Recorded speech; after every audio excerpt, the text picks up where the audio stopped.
Hello बच्चों, welcome back to your own digital channel.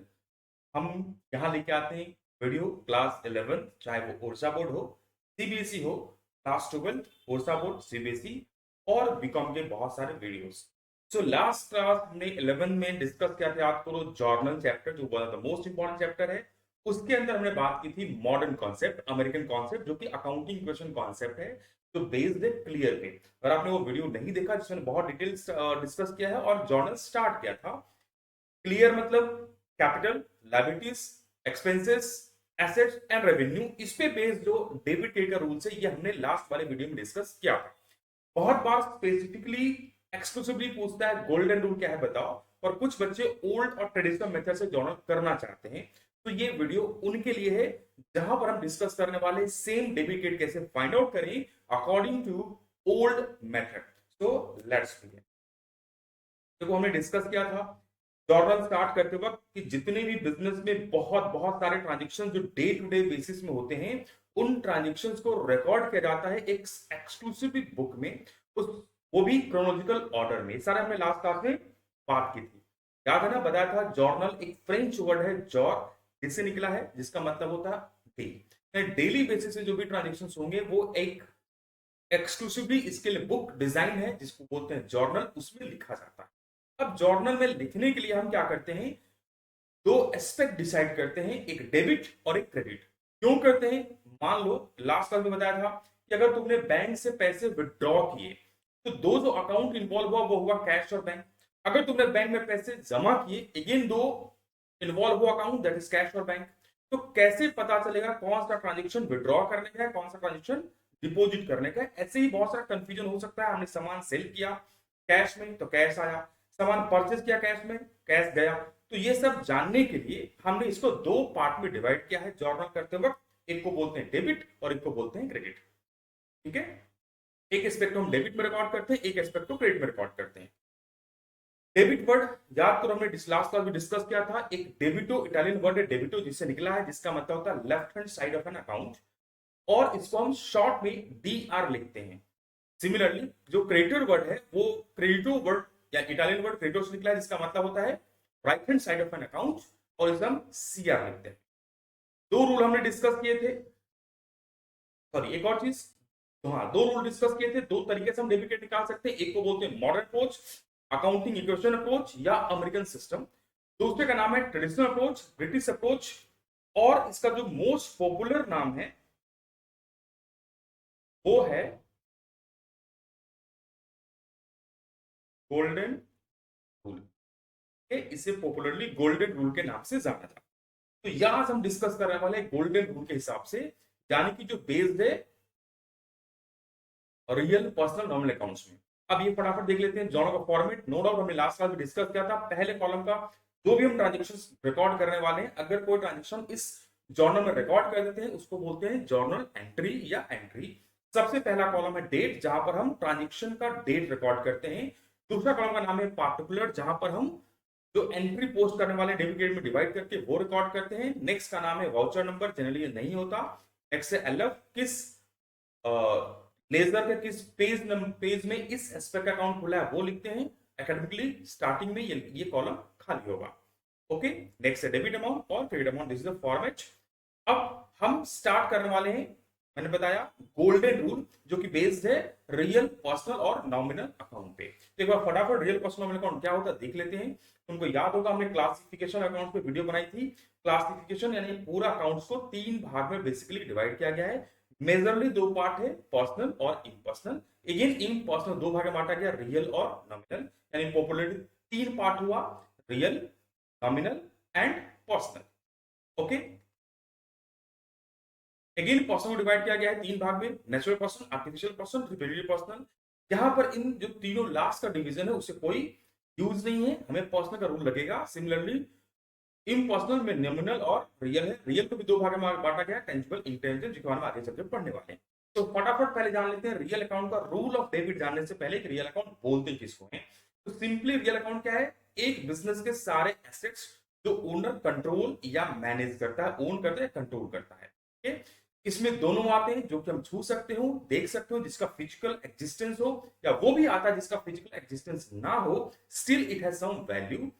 ठीक है, इसीलिए हम रियल अकाउंट को दो पार्ट में डिवाइड कर सकते हैं। एक ऐसा पार्ट जिसका फिजिकल एग्जिस्टेंस है, एज वेल एज जिसकी कोई इकोनॉमिक वैल्यू है। For example land, building, plant, machinery.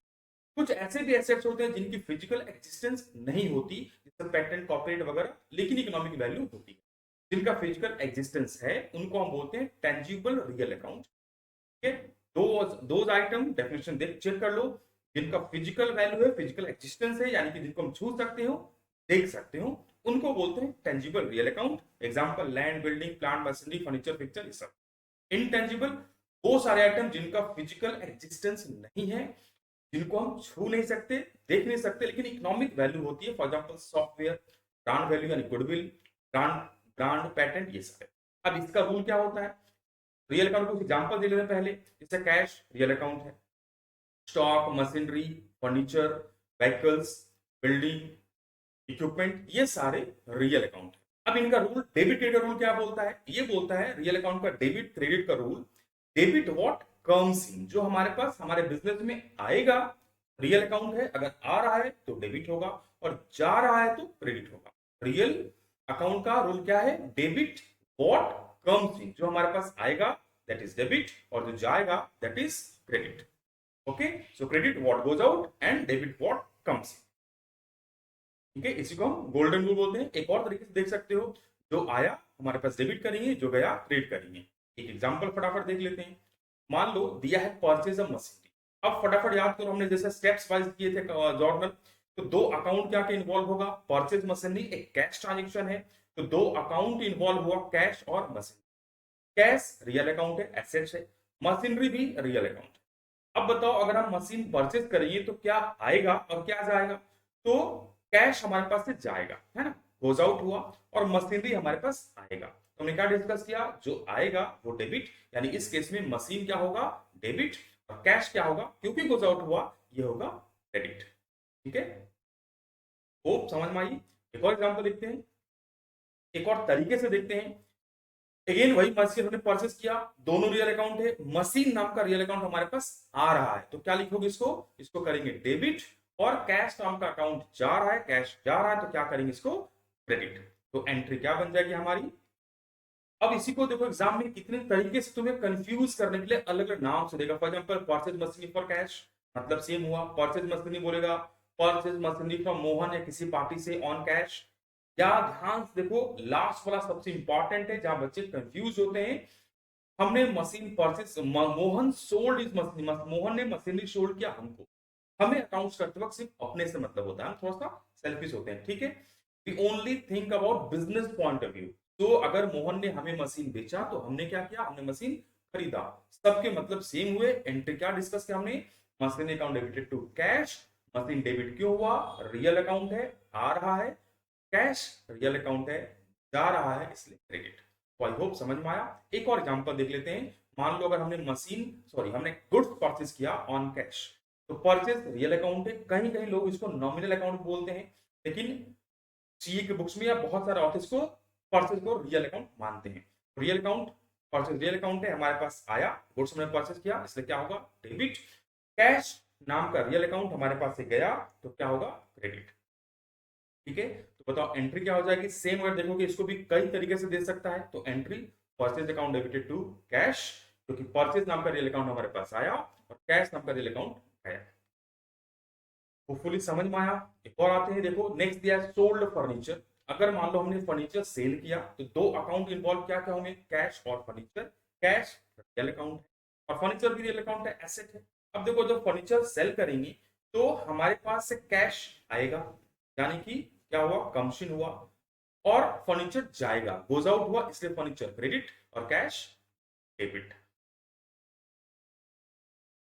दूसरे तरीके से देखेंगे तो कैश नाम का रियल अकाउंट आ रहा है, फर्नीचर नाम का रियल अकाउंट जा रहा है, इसलिए कैश डेबिट, और फर्नीचर नाम का रियल अकाउंट क्रेडिट। एंट्री क्या हो जाएगी, cash account debited to furniture. Done. फट से आ जाते हैं पर्सनल अकाउंट। पर्सनल अकाउंट याद होगा ना, सिंपली जो पर्सन से रिलेटेड है। अब याद करो, अकाउंट्स में पर्सन दो तरह के होते हैं, नेचुरल पर्सन हम जैसे लोग, है ना, चुन्नू मुन्नू ये सब, और एक होता है आर्टिफिशियल पर्सन या आर्टिफिशियल पर्सन जिसे हमने बनाया, फॉर एग्जांपल ऑर्गेनाइजेशन, संस्थाएं, ठीक है, जिसको लीगल पर्सन जिसको बोल सकते हो, जो लॉ जिनको पर्सन मांगता है। तो नेचुरल पर्सन पहले कौन होगा, वो सारे सारे ह्यूमन बीइंग जैसे कि राम सीता गीता ये सब। एक होता है आर्टिफिशियल पर्सन जिसे इंसानों ने बनाया, ऑर्गेनाइजेशन संस्थाएं उनको भी अकाउंट्स में एज ए पर्सन ट्रीट करते हैं, ठीक है।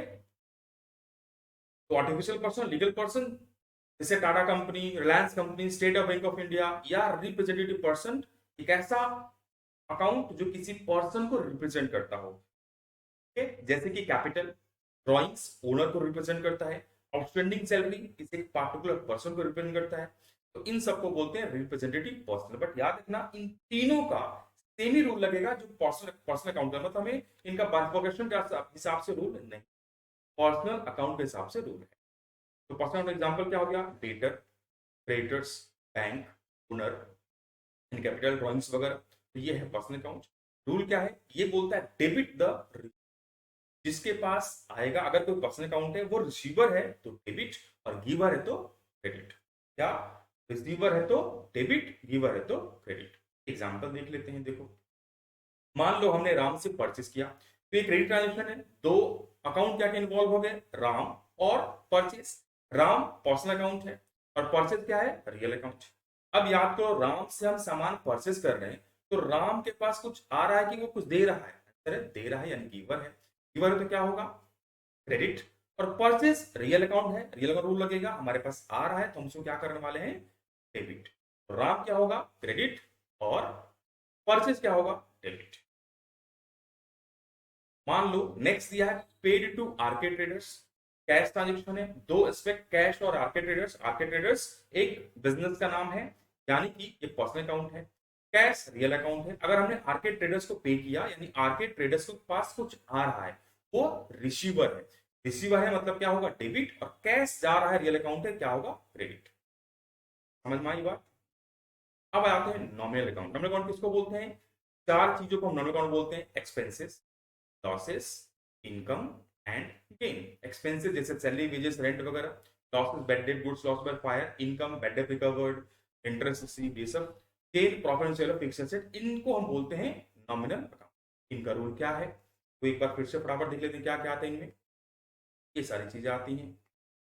रूल क्या है, debit all expenses losses, credit all income and debit, all expenses losses debit, all income gain credit. जैसे मान लो दिया है पेड सैलरी, तो पहला तो कैश ट्रांजेक्शन है। दो अकाउंट क्या इन्वॉल्व हो गए, कैश और salary. Cash is real account and salary is nominal account. तुम पे करोगे तो पैसा तो हमारे पास से जाएगा, हमारे बिजनेस से जा रहा है, यानी गोज आउट हुआ, तो ये क्या होगा, क्रेडिट। और सैलरी एक एक्सपेंस है हमारे लिए, तो क्या होगा, एक्सपेंसेस लॉसेस डेबिट। तो सैलरी डेबिट और कैश क्रेडिट। डन। अब देखो कुछ चीजें हम कंबाइनली देख लेते हैं। जैसे जितने भी टेंजिबल एसेट है, fix asset, land, building, machinery, plant machinery, types of account देखेंगे तो ये एसेट है। नेचर ऑफ अकाउंट देखेंगे तो ये रियल अकाउंट है, और अगर बैलेंस देखेंगे तो ये डेबिट है। ये याद रखना है तुमको। वैसे इनटेंजिबल सारे एसेट्स होते हैं, यानी अगर तुम मॉडर्न कॉन्सेप्ट फॉलो कर रहे हो तो एसेट के हिसाब से रूल लगाओगे, और अगर traditional concept golden rule follow कर रहे हो तो इनको रियल अकाउंट मान के रूल लगाओगे। ये भी हमेशा डेबिट बैलेंस शो कर। इन्वेस्टमेंट वगैरह ये भी एसेट है, एसेट मान के रूल लगाओगे अगर मॉडर्न कॉन्सेप्ट फॉलो कर रहे हैं तो।